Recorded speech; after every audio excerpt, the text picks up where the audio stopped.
செந்தில் பாலாஜிக்கு எதிராக ஊழல் ஊழல் ஊழல்னு பேசுகிறாங்க இல்லையா, இது வந்து ஒரு பாலிடிக்ஸ். இந்த அரசியலை நான் பேசி தான் தீர வேண்டும். இந்த ஊழல் என்ற பாலிடிக்ஸை யார் பேசுகிறாங்க? 2014 பதவிக்கு வந்த மோடி எப்படி வந்தார்? இந்து ராஷ்டிரான்னு சொல்லி வந்தாரா? இல்லை, வரல. அவர் வந்து வளர்ச்சி, முன்னேற்றம், ஊழல் ஒழிப்பு. அதுக்கு முன்னால் என்ன ஊழல் இருந்தது? அண்ணா ஹசாரே வந்து ஒரு கேம்பெயின் எடுத்தார் இல்லையா, 2G ஊழலில் தொடங்கி இல்லை அதுக்கு வந்து லோக்பால் அமைக்கணும் அப்படின்லாம் சொல்லி அண்ணா ஹசாரே, கேஜ்ரிவால் இந்த குரூப் எல்லாம் பண்ணாங்க. அந்த அலையில் சவாரி செய்து தான் மோடி ஆட்சிக்கு வந்தார். நான் வந்து ஊழல் இல்லாத ஆட்சியை தரப்போகிறேன் அப்படின்றதான் அவர் சொன்னது. அப்போ ஊழலை சொல்லி தான் இந்த ஆட்சி வந்திருக்குது. இந்த ஆட்சி வந்த பிறகு ஊழலை ஒழித்திருக்கிறதா என்று சொன்னால் இல்லை. இந்த இடத்துல ஒரு கேள்வி எனக்கு இருக்குது, உங்கள்கிட்ட நான் கேட்குறேன். சீமான் மாதிரி பத்திரிகையாளர்கள் நான் கேட்குறேன், இப்போ ஊழல்னா என்னன்னு சொல்லுங்க, டிஃபைன் ஊழல். ஒரு வேலையை செய்யறதுக்கு ஒரு அரசு பொறுப்பு இருக்கக்கூடிய நபர்கள் அவங்க வேலையை செய்வதற்கு செய்யாம காலம் தாழ்த்துறாங்க, நம்ம கிட்ட இருந்து ஒரு டிமாண்டை முன்வைக்கிறாங்க, அவங்க வேலையை ஒழுங்கா செய்ய மாட்டாங்க, அதுக்கு நம்ம ஒரு பணம் கொடுத்து அந்த வேலையை. நான் இப்படி சொல்றேன், இது கரெக்டான்னு சொல்லுங்க. சட்டபூர்வமா செய்யக்கூடாத ஒன்றை செய்வதற்கோ அல்லது செய்ய வேண்டியதை செய்வதற்கோ காசு வாங்கி கொள்வது, அதிகாரத்தை கேடா பயன்படுத்தி அப்படின்னு ஒரு பொதுவான அப்படி விளக்கம் சொல்லலாமா? இப்ப நான் இன்னொரு கேள்வி கேட்கிறேன். கொஞ்ச நாள் முன்னால ஒரு பிரச்சனை வந்தது, லேட்டரல் என்ட்ரி அப்படின்னு சொல்லி IAS ஆஃபீஸர்கள் இருக்காங்கல்ல, ஜாயின்ட் செக்ரட்டரி லெவலில், அவங்களெல்லாம் ரிசர்வேஷன்லாம் இல்லாமல் டைரெக்டாக அப்பாயின்ட் பண்ணுறது அப்படின்னு மோடி கவர்மெண்ட் ஒரு அறிவு, அது ஏற்கனவே நிறைய பேர் அப்பாயின்ட் பண்ணியிருக்காங்க. ஒரு புது பேட்ச் அப்பாயின்ட் பண்ணுறதுக்கு சொன்னபோது அது ஒரு பெரிய பிரச்சனையாச்சு. அதனால் அதை வந்து நிறுத்தி வைக்கிறோம் அப்படின்னு சொன்னாங்க. இந்த லேட்டரல் என்ட்ரி என்பது வந்து என்னன்னு சொல்லுங்க, அது என்னன்னு அழைக்கலாம்? ஊழலா, பாலிசியா? அதுக்கு பேர் என்ன? லேட்டரல் என்ட்ரிக்காக மோடி பணம் வாங்கிட்டாரு அப்படின்னு சொல்றதுக்கு நம்மகிட்ட ஆதாரம் கிடையாது. அது ஊழலா, பாலிசியா சொல்லுங்க. Number 1. Number 2, electoral bond. Electoral bond அப்படின்றது சட்டப்படி தானே கொண்டு வரப்பட்டது. தனியாக ரகசியமாக டேபிள் கடியில் வாங்கிட்டாரா மோடி? அப்படிலாம் இல்லை, சட்டப்பூர்வமாக கொண்டு வரப்பட்டது. கொண்டு வந்து மேக்சிமம் பணம் அவர் தான் வாங்கியிருக்காரு அப்படின்றது தெரியும். இன்னைக்கு வழக்கறிஞர் பாலன் பேட்டி அரண்செயல் கூட வந்துருக்குது. அவர் நிர்மலா சீதாராமனுக்கு எதிராக ஒரு கேஸ் போட்டிருக்காரு. 3 செக்ஷன் 120B, அதுக்கப்புறம் எக்ஸ்டார்ஷனுக்கு, அப்புறம் பொது நோக்கத்துக்காக கூட்டா சேர்ந்து செயல்படுதல், 3 கிரிமினல் செக்ஷனுக்கு மேலே அவர் மேலே வழக்கு போட்டிருக்கு. என்ன காரணம்னாக்கா, அவர் ஒரு லிஸ்ட்டு கொடுக்குறாரு. எலக்ட்ரல் பாண்டில் யார் யார்கிட்ட பணம் வாங்கினாங்க, இடி ரெய்டு நடக்குது, பணம் வாங்குறாங்க, பெயிலில் விடுறாங்க, ரெய்டு நடக்குது, பணம் வாங்குறாங்க, பெயிலில் விடுறாங்க, இல்லைனாக்கா பணம் முதல்ல வந்து கொடுத்துட்றாங்க. அப்படி அதை வந்து காங்கிரஸ் அறிக்கை விட்டுருக்குது, post paid bribe, prepaid bribe அப்படின்னு சொல்லி அவங்க சொல்லியிருக்கிறாங்க. ரைட். இப்போ அவர் கேஸ் போட்டிருக்காரு. நிர்மலா சீதாராமன் மேலே என்ன வழக்கு? இதெல்லாம் வந்து ஒரு மிரட்டி பணம் பறிப்பது, எக்ஸ்டார்ஷன் அப்படின்ற முறையில் வந்து கேஸ் போட்டிருக்காங்க. ஆனால் உச்சநீதிமன்றம் என்ன சொல்லியிருக்குன்னு சொல்லுங்க, இது வந்து அன்கான்ஸ்டிடியூஷனல், ஸ்கிராப் பண்ணணும்னு சொல்லுங்க. ஆனால் ஊழல்னு சொல்லியிருக்கா? இல்லை, அரசியலமைப்பு சட்டத்துக்கு விரோதமானது, ஒரு அன்கான்ஸ்டிடியூஷனல் பாலிசி. அப்படிதானே? இது ஊழல் கிடையாது. நான் இப்போ வேற இன்னொரு கேள்வி கேட்குறேன். 2G அப்படின்றது ஊழலா, பாலிசியா? ஊழல். ஊழல். ஊழல். அப்புறம் ராஜா விவாதிச்சு ரிலீஸ் ஆன பிறகு அது பாலிசி. முதல்ல இருந்து ராஜா ரிசைன் பண்ணுறதுக்கு முதல் நாள் ஹிந்து பேப்பரில் ஒரு ஃபுல் பேஜ் வந்தது. இது வந்து ஒரு பாலிசின்றதுக்கான ஆவணங்கள் எல்லாமே அதில், அதாவது ஃபர்ஸ்ட் கம் ஃபர்ஸ்ட் சர்வ் என்பது ஒரு பாலிசி. அந்த அடிப்படையில் கொடுக்குறோம். அதுக்கு 2 நோக்கங்கள் இருக்குது. ஒன்று, காம்படிஷனை ஊக்குவிப்பது. காம்படிஷனை ஊக்குவிப்பதன் வாயிலாக மக்களுக்கு வந்து குறைந்த விலையில் தொலைபேசி கட்டணம் கிடைப்பதை நம்ம வந்து அந்த வாய்ப்பை ஏற்படுத்தி தருவது. இந்த 2 நோக்கங்களுக்காக தான் ஃபர்ஸ்ட் கம் ஃபர்ஸ்ட் சர்வ். இது நாங்கள் முதல் முறையாக கொண்டு வரல, வாஜ்பாய் ஆட்சி காலத்திலே இது கொண்டு வரப்பட்டிருக்குது, அதைத்தான் பின்பற்றுகிறோம் அப்படின்னு கரடியாக கத்துனாங்க. ராசா எவ்வளோ விளக்கம் சொன்னார். அந்த ஆவணங்கள் எல்லாமே வந்து வெளியிட்டார். இருந்தாலும் 1,73,000 கோடி ரூபா நீங்கள் வந்து அடிச்சிட்டீங்க அப்படின்னு சொல்லி அது நோஷனல் அப்படின்லாம் சொன்னாங்க. அப்புறம் 30,000 கோடி ரூபா அப்படின்னு ஒரு கேஸ் போட்டாங்க. இவர் ராசா வாதிட்ட அவர்கிட்ட ஒரு பைசா கூட கைப்பற்றப்படவில்லை.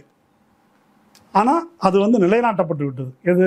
2Gயில் அடிச்சிட்டாங்க பயங்கரமா, கருணாநிதி குடும்பம், திமுக, ராசா எல்லாம் அடிச்சிட்டாங்கன்னு நிலைநாட்டப்பட்டது. கடைசியில் அது எப்படி முடிவு வந்தது அப்படின்னு சொன்னாக்கா, ஒரு பாலிசி டெசிஷன் அப்படின்னு முடிவுக்கு வந்தது. இப்போ 5G ஏலம் விட்டுருக்குறாங்க. யார்? கவர்மெண்ட். ஏலம் விட்டாங்களா? ஏலம் விடலை.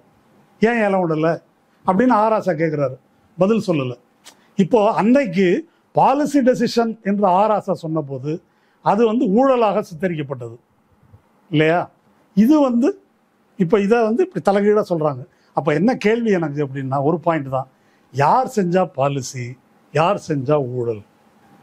ஸ்டேட் செஞ்சா பாலிசி, ஸ்டேட் இல்லை, எந்த பிரிவினர் செஞ்சா பாலிசி, எந்த பிரிவினர் செஞ்சாக்க ஊழல் அப்படின்னு இந்திய அரசியல்ல அந்த செந்தில் பாலாஜி ஆராசா பண்ணா ஊழல், ரெஸ்ட் ஆஃப் தம் பண்ணா ஊழல் இல்லை, ஊழல் இல்லை அப்படின்னா அதுதான் இப்போ கொடுத்திருக்கிற ஒரு வரையறை அப்படின்னு நான் சொல்றேன். அதாவது முதல்ல டிஎம்கே போன்ற கட்சிகள்லாம் வரும்போது அன்னைக்கு டிஎம்கேல வந்தவங்கலாம் இன்னைக்கு இருக்கிற மாதிரி வசதி கிடையாது. சாதாரண இளைஞர்கள் தான் வந்தாங்க. ஆமாம், சலூன் கடை, லாண்ட்ரி கடை, தைய கடை இப்படி வச்சுருப்பாங்க. அதுங்க தான் இந்த சாதாரண வர்க்கங்களை சேர்ந்தவர்கள் தான் வந்தாங்க. அன்னைக்கு காங்கிரஸ் தானே ஃபுல்லாக. காங்கிரஸில் பெரிய மனிதர்கள்லாம் இருந்தாங்க, வாண்டையார் மூப்பனார், அது மாதிரி பெரிய மனிதர்கள் இருந்தாங்க. அன்னைக்கு மக்கள்கிட்ட பேசப்பட்டது என்ன அப்படின்னு சொன்னாக்கா, மக்கள்கிட்ட பரப்பப்பட்டது, வாண்டையார் மூப்பனார்லாம் பரம்பரை பணக்காரரு, அவங்க கை நீட்ட வேண்டிய, எவன்ட்டையும் போய் கை நீட்ட 5 கொடு 10 கொடு அப்படின்னு கை நீட்ட வேண்டிய அவசியம் இல்லை, இந்த பயலுக்கு வந்தால் வறண்டி தின்றுவானுங்க, அர்ப்பனுக்கு பொவிசு படித்தா என்ன நடக்கும், இது வந்து அன்று பேசப்பட்டது. எம்ஜிஆர் வந்தப்போ என்ன பேசப்பட்டதுன்னாக்கா, அவர் கோடி கோடியாக சம்பாரிச்சிருக்கிறாருங்க. எம்ஜிஆர் வந்து திமுக மீது ஊழல் குற்றம் சாட்டி தானே வந்தார், கோடி கோடியாக சம்பாரிச்சிட்டாரு, அவருக்கு லஞ்சம் ஊழல்லாம் தேவையே கிடையாது, திமுக தான் அந்த மாதிரி அப்படின்னு சொன்னாங்க. ஆனால் நடந்தது என்ன? உண்மையில் எம்ஜிஆர் ஆட்சி காலத்தில் தான் தமிழ்நாட்டின் பொது சொத்துகள் பூரா, நீங்கள் சுற்றி இருக்கிற ஏரியெல்லாம் பிரபலமாக, நீங்கள் யாரை வேணா எடுத்துங்க, உடையாறு, SRM எல்லாம் கொடுக்கப்பட்டது எப்போ? ஜேபிஆர், எம்ஜிஆர் காலத்தில் தான். ஜேபிஆர் அப்போ மிகப்பெரிய ஊழல் நிறுவனமயமாக்கப்பட்டது அந்த காலத்தில் தான். ஜெயலலிதா அது மாதிரி தான் சொன்னாங்க. அவங்க மைசூர் மகாராஜா அப்போல இருந்து நகை வச்சுருக்காங்க, அது வச்சுருக்காங்க, அவங்க சம்பாரிச்சிருக்காங்க, அவங்களுக்கு எதுக்கு, அவங்க தான் முதல்ல கன்விக்ட் ஆனவங்க, அதை நம்ம கண் முன்னால் பார்த்துருக்குறோம். இது போல நான் சொல்ல வர்றது என்னன்னா, ஏற்கனவே டிஎம்கே மேலே ஒரு பயாஸ் இருக்கு.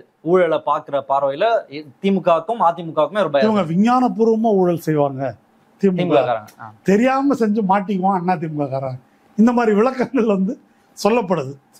ஏன் மாட்டலன்னு கேட்டால், அவன் விஞ்ஞானபூர்வமாக செய்கிறான் அதனால வந்து மாட்டல, நாங்கள் விவரம் இல்லாமல் செய்கிறோம் அதனால மாட்டிட்டோம் அப்படின்றத அவர்கள் சொல்லுகின்ற விளக்கம். பாயிண்ட் நான் சொல்ல வர்றது என்ன அப்படின்னா, யார் ஹிஸ்டாரிக்கலாக உடைமை வர்க்கங்களாக இருக்கிறாங்களோ அவங்க வந்து சொத்துக்களை கைவசம் வைத்திருக்கிறாங்க. இப்போ பல ஆயிரம் கோடி, பல ஆயிரம் ஏக்கர் நிலம் வைத்திருக்கிற நில முதலைகள், பண்ணையார்கள், ஜமீன்தார்கள், அது வந்து அவங்களுடைய லெஜிட்டிமேட் ப்ராப்பர்ட்டி, அப்படி தானே, அவங்களுக்கு உரியது. இப்போ முகேஷ் அம்பானி கீழே ஒரு மகனுக்கு ஆனந்த் அம்பானிக்கு எழுதி வச்சா அது சட்டப்பூர்வமானது.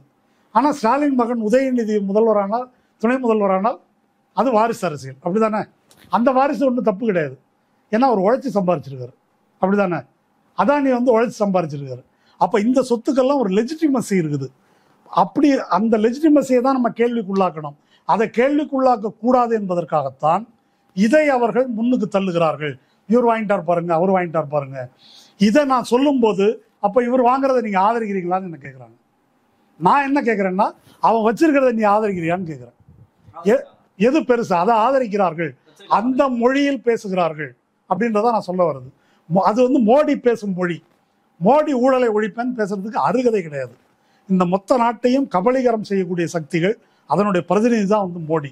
அப்படி இருந்து கொண்டு செந்தில் பாலாஜியை நான் கைது பண்ணுறேன், இவரை கைது பண்ணுறேன், அவரை கைது பண்ணுறேன்றதுக்கு எந்த அருகதையும் கிடையாது.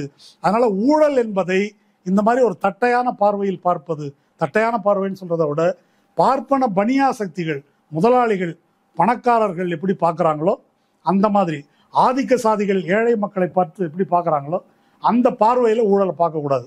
இப்போ பேசக்கூடிய நடுநிலையாளர்கள் அல்லது யோக்கியர்கள் எட்ஸெட்ரா என்ன வேணால் பேர் வச்சுக்கோங்க, அதை ஆமாம், விமர்சகர்கள், யூடியூபர்கள் என்ன வேணால் வச்சுக்கோங்க, அவங்க பேசுகிற மொழி வந்து அவர்களுடைய மொழி.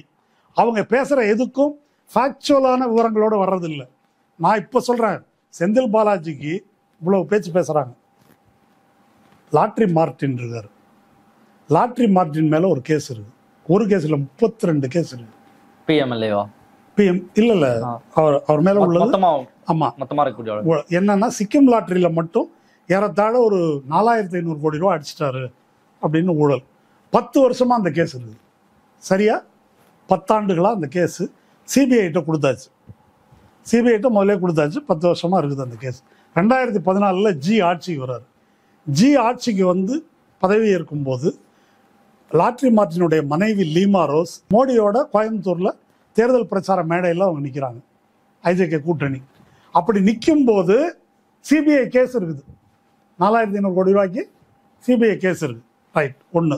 அடுத்த வருஷம் 2015ஆம் ஆண்டு அவருடைய ஜோஸ் மார்டின் அவருடைய மகன் அவர் வந்து பிஜேபியில் ஜாயின் பண்ணுறாரு, ராம் மாதவ் முன்னால்.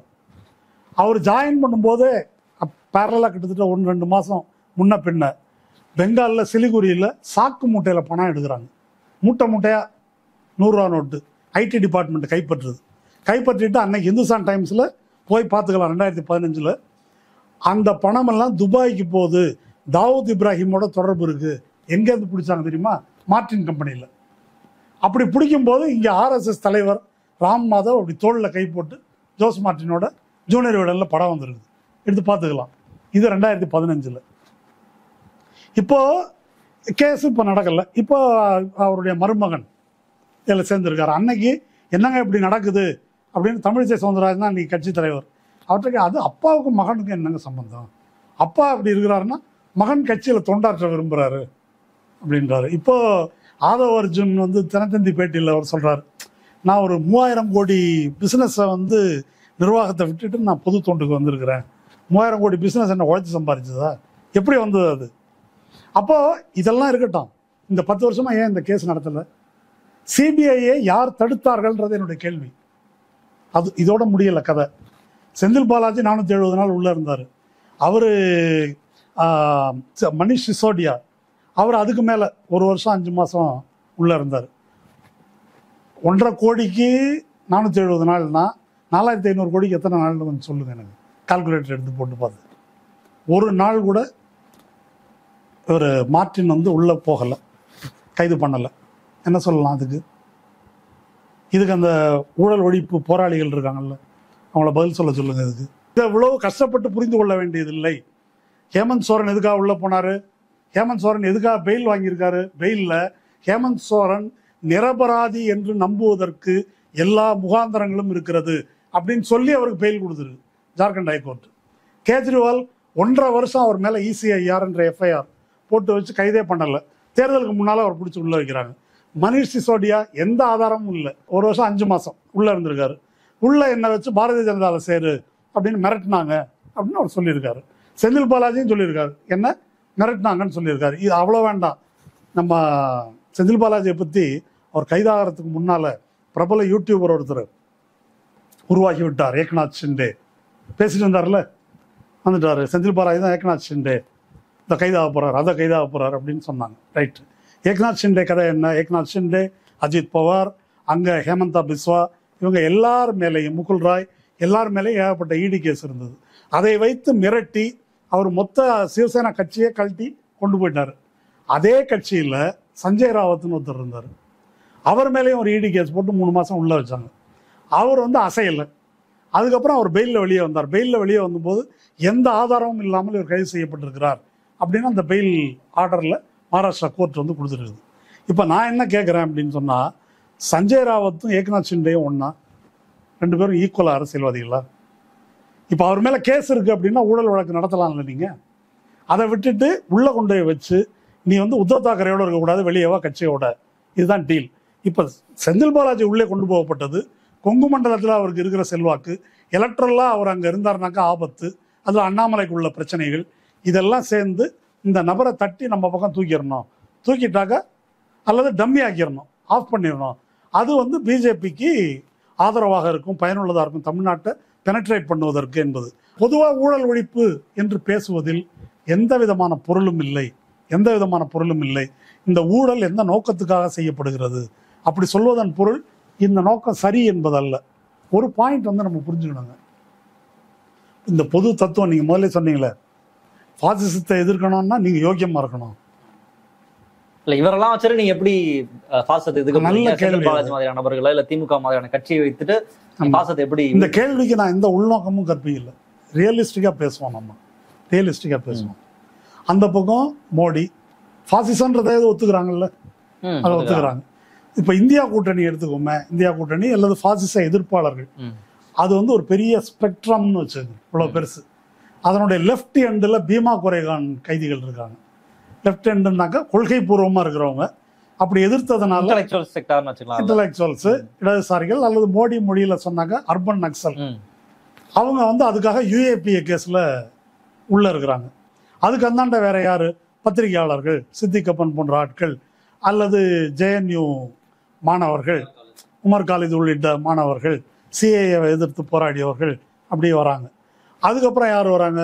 திராவிட முன்னேற்ற கழகம், இந்த மாதிரி அமைப்பு இருக்கு இல்லையா, இதை சேர்ந்தவர்கள், எதிர்கட்சி ஹேமந்த் சோரன், இவங்கெல்லாம் வராங்க. இந்த கட்சிகள்லாம் இதனுடைய ரைட் எண்டுக்கு கடைசியா வந்தோம் அப்படின்னா சிவசேனாவை வச்சுங்க. சிவசேனா யாரு? திராவிட இயக்கமா? அது இல்ல. பார்ப்பனிய எதிர்ப்பு இயக்கமா? இல்ல. இந்துத்துவ எதிர்ப்பு இயக்கமா? இல்ல. இல்ல. நாங்க தான் பாபர் மசூதியை இடிச்சோம், இவனுங்க மொக்க பயலுக அப்படின்னு ஆர்எஸ்எஸ் சொன்ன கட்சி தான் சிவசேனா. சரிதானா? இன்னை வரைக்கும் அதை அவங்க ஓன் பண்ணிட்டு தான் இருக்கிறாங்க. அவங்க இன்னைக்கு மோடி எதிர்ப்பு அணியில் இருக்கிறாங்க. பழைய இந்துத்துவ பாணி ஆன்டி முஸ்லிம் பாலிடிக்ஸை கைவிட்டுட்டு மராத்தா ப்ரைடு, அதை வந்து பிஜேபி ஆக்கிரமிக்குது அப்படின்ற பாலிடிக்ஸை இன்னைக்கு உத்தவ் தாக்கரே பேசுறாரு. ரைட். கேஜ்ரிவால் வந்து ஆன்டி இந்துத்துவா? அவரு இல்ல. அவரு முதல்ல போய் நீ வந்து ஜெய் ஸ்ரீராம் சொன்னா நான் ஹனுமன் சாலிசா பாடுறேன் அப்படின்றதான் கேஜ்ரிவால் இல்லையா? அப்போ அவரு இந்த அணியில் இருக்கிறார். அப்போ இந்த ஸ்பெக்ட்ரம்ல வந்து பலவிதமான நபர்கள் இருக்கிறாங்க. இடதுசாரிகள் இருக்காங்க, மம்தா பானர்ஜி இருக்கிறாங்க, இடதுசாரிகளும் இருக்கிறாங்க, இடதுசாரிகளால் எதிர்க்கப்படும் மம்தா பானர்ஜியும் இருக்கிறாங்க. அப்போ இவ்வளவு இந்த இப்படி ஒரு பெரிய ஸ்பெக்ட்ரம் இது. இந்த ஸ்பெக்ட்ரம்ல இருக்கிறவங்க எல்லாரையும் நீங்க இதுல ஒருத்தருக்கு ஒருத்தர் ஏகப்பட்ட முரண்பாடு இருக்கா இல்லையா? முரண்பாடு 1000 முரண்பாடு இருக்கு. இப்ப இந்த பேசுபவர்கள் என்ன செய்யறாங்க அப்படின்னா, நீங்க இதை யோசிச்சு பாருங்க.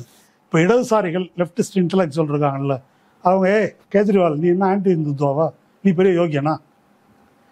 சிவசேனா, நீ நேற்று வரைக்கும் மசூதி அடித்தவன், உனக்கு என்ன இங்கே வேலை அப்படின்னு கேட்டால் அதை பற்றி நீங்கள் என்ன நினைக்கிறீங்க?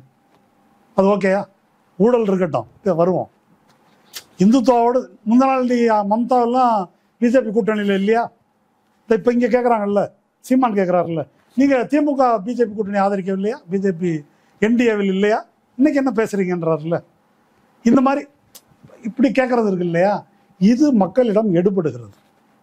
ஏன் மக்கள்கிட்ட எடுபடுது அப்படின்னு சொன்னால், பொதுவாகவே நீங்கள் ஊரில் மக்கள்கிட்ட, சாதாரண ஜனங்கள்கிட்ட போய் உனக்கு முதல் எதிரி யாரு அப்படின்னு ஒரு மருமகளை கேட்டால் மாமியார்.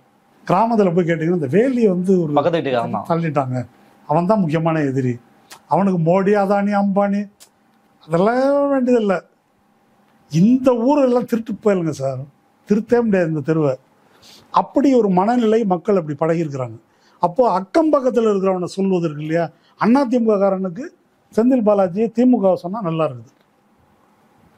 இது அவங்களுடைய அறிவின் எல்லை வந்து இவ்வளோதாங்க.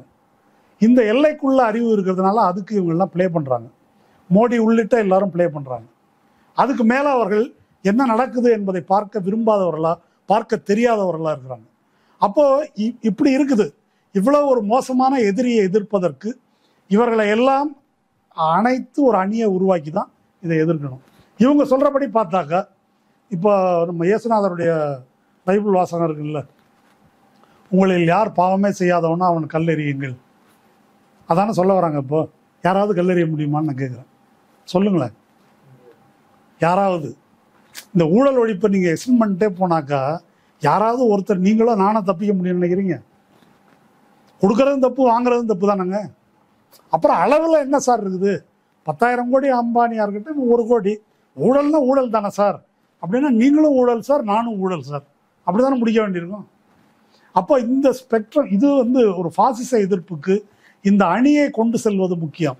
இந்த போராட்டத்தின் ஊடாகத்தான் இந்த மாற்றம் வரும். இந்த போராட்டத்தின் இன்னைக்கு முதல்வர் வந்து ஒன்று பாராட்டியிருக்காரு, உங்களுடைய தியாகத்தையும் மன உறுதியையும் பாராட்டுறோம். தியாகம் பெரிது, உறுதி அதனினும் பெரிது. ஆமா, என்ன தியாகம் பண்ணிட்டாரு? ஊழல் பண்ணது, ஜெயிலுக்கு போனா தியாகம், அது உறுதியா கேட்குறாங்கல்ல. இல்லை, நான் இப்படி கேட்குறேனே, அவர் வந்து சர்வே ஆகணும் எப்படியும் பாலிடிக்ஸ்ல. இப்போ அதிமுக பெரிய எதிர்காலம் இல்லை. இப்போ தமிழ்நாட்டில் அவர் இருக்கணும்னா இப்போ அடுத்த கண்ணி கட்டின தூரம் வரைக்கும் ஸ்ட்ராங்காக இருக்கக்கூடிய ஒரு கட்சினா திமுக தான். ஏன் அவர் பிஜேபி போயிருக்கலாமே? அது தமிழ்நாட்டில் ஏங்க ஏக்நாத் ஷிண்டே, தமிழ்நாட்டை விடுங்க, அவர் போயிருக்கலாம்ல. ஜெயிலில் என்னத்துக்கு இந்த கஷ்டங்கள்லாம் எதுக்கு? இதோட பல 100 கோடி ஊழல் அவங்க யார், அஜித் பவார்லாம் இல்லையா, நீர்ப்பாசன ஊழல் எக்கச்சக்கம். இன்னும் அவங்க போயிட்டு சந்தோஷமா இருக்கிறாங்க, கேஸே தள்ளுபடி ஆயிடுச்சு, அதெல்லாம் பண்ணிக்கிட்டாங்க, முடிச்சுக்கிட்டாங்க. அப்போ அது மாதிரி போயிருக்கலாமே. இப்போ நீங்கள் சிவசேனாவை எடுத்துக்கிட்டா இந்த பக்கம் சஞ்சய் ராவத் உறுதியாக நின்றவர், இந்த பக்கம் ஏக்நாத் ஷிண்டே, ரெண்டும் ஒன்றும் கிடையாதுல்ல. இப்போ உறுதியை பாராட்டுகிறேன் அப்படின்னு சொன்னாங்க, அந்த உறுதிக்கு என்ன பொருள்? பிஎம்எல்ஏக்கு எதிராக நின்றது அல்லது திராவிட முன்னேற்ற கழகம் இந்த அணியை வந்து அழிப்பதற்கு அவர்கள் எடுத்த முயற்சி. அவர் வந்து திராவிட இயக்கத்தில் பெரியார் தீக்கால இருந்து வந்தவரா செந்தில் பாலாஜி? வரும்போதே பொட்டோட வந்தவர், அம்மா வழியாக தான் வந்தார் அவர். அப்புறம் அங்கே போனார், இங்கே போனார், இங்கே வந்திருக்காரு. அவருக்கு ஒன்றும் ஒரு பெருமை மிக்க மரபு ஏதாவது இருக்கா? அரசியல் மரபு ஒன்றும் கிடையாது. இங்கே வந்தார், அவர் வந்து என்ன காரணத்தினாலோ இதை வந்து பணியக்கூடாது நம்ம அப்படின்னு ஒரு நேர்மையாக உறுதியாக இருந்திருக்காரு. அந்த அளவில் அது பாராட்டத்தக்கதா இல்லையா? சரணடைந்து கட்சி மாறாமல் உறுதியாக இருந்தது பாராட்டத்தக்கது தான். நீங்கள் இப்போ திரும்ப பேரலல் இருக்குது. எமர்ஜென்சி காலத்து அடக்குமுறையப்போ இதுக்கு ஒப்பிடுறாரு. எமர்ஜென்சியோட அதிக நாள் இருந்ததா சொல்லியிருக்காரு முதலமைச்சர். அது அதிக நாள் பிரச்சனை மட்டுமல்ல, எமர்ஜென்சி என்பது அடிப்படை உரிமைகள், ஆர்டிகல் 21 அடிப்படை உயிர் வாழும் உரிமை ரத்து செய்யப்பட்ட காலம் டிக்ளேர் பண்ணி ப்ரெஸ் சென்சார்ஷிப் வச்சு யாரும் ஒன்றும் பேச முடியாது என்ற நிலைமையை உருவாக்கி அது எல்லாருக்கும் மக்களுக்கு தெரியும். அன்றைக்கி இந்திரா காந்தி சொல்கிறது மட்டும்தான் கூற்று, மற்றவங்க யாரும் பேச முடியாது என்ற நிலை இருந்தது. இன்னைக்கு ஜனநாயகம் இருப்பது போல, எல்லாருக்கும் பேச்சு உரிமை இருப்பது போல ஒரு மாயை இருக்குது. ஆனால் ஒரு அறிவிக்கப்படாத எமர்ஜென்சி இன்னைக்கு அமலாயிட்டு இருக்குது. அன்னைக்கும் கலைஞரை, திமுகவை, மு.க. ஸ்டாலினை இவங்களை உள்ளே வைக்கும்போது, அடக்குமுறை செலுத்தும் போது அன்னைக்கு என்ன சொன்னாங்க? இதே மாதிரி திமுகவை நான் திமுகவில் இல்லைன்னு எழுதி கொடுத்துட்டு ஓடிடு, இல்லைன்னா உள்ளே போ. அன்னைக்கு அது மாதிரி தான் அடித்தாங்க. அன்னைக்கு ஓடினவங்களும் இருக்கிறாங்க, நின்னவங்களும் இருக்கிறாங்க அவசர நிலை காலத்தில். அன்னைக்கு இந்த அடக்குமுறைக்கு என்ன நியாயம்னா திமுக ஊழல், சர்க்காரியா கமிஷன் ஊழல், அப்போ தான் இந்த விஞ்ஞானபூர்வமான ஊழல் அப்படின்றத கண்டுபிடிச்சாங்க அந்த வார்த்தையை. அந்த ஊழல் கம்ப்ளீட்டாக போயிடுச்சு, அது தள்ளுபடியாக்கப்பட்டது, நடக்கலை. எம்ஜிஆர் எவ்வளோ முயன்றும் அதை நிலைநாட்ட முடியவில்லை என்பது வரலாறு. ஆனால் சர்க்காரியான்னு இன்னும் சொல்லிட்டு இருக்கிறாங்க 2G மாதிரி. அப்போது அன்னைக்கும் இந்த ஊழல் என்ற முத்திரையை திமுக மேலே குத்துவதற்கு ஒரு காரணம் இருந்தது. என்ன காரணம்? இவர்கள் தனிநாடு திராவிட நாடை கைவிட்டாலும் இவர்கள் பிரிவினைவாதிகள், இவர்கள் வட இந்தியாவின் எதிரிகள், இவர்கள் பார்ப்பன எதிரிகள். இன்னும் விக்கிலீக்ஸில் கருணாநிதி வந்த பிறகு அரசு எந்திரம் பூரா பார்ப்பனர்களை வெளியேற்றி நான் பிராமணனை கொண்டாந்துட்டாரு. இது அவங்களுக்குள்ளே பரிமாற்றி கொண்டிருக்கிறாங்க. அப்போ இதெல்லாம் தான் இந்த நடவடிக்கைக்கு காரணம். இதெல்லாம் தான் திமுக என்ற கட்சியை உடைத்து அண்ணா திமுக உருவாக்க காரணம்.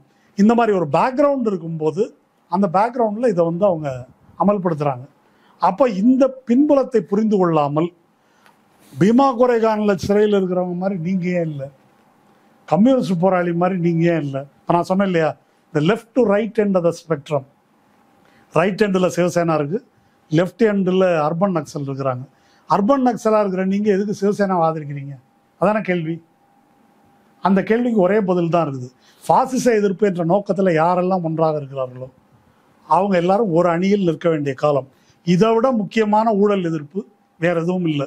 மதர் ஆஃப் ஆல் ஸ்கேம்ஸ் வந்து ஃபேசிசம் தான். மதர் ஆஃப் ஆல் ஸ்கேம்ஸ் ஜாதி, mother of all scams Hindutva.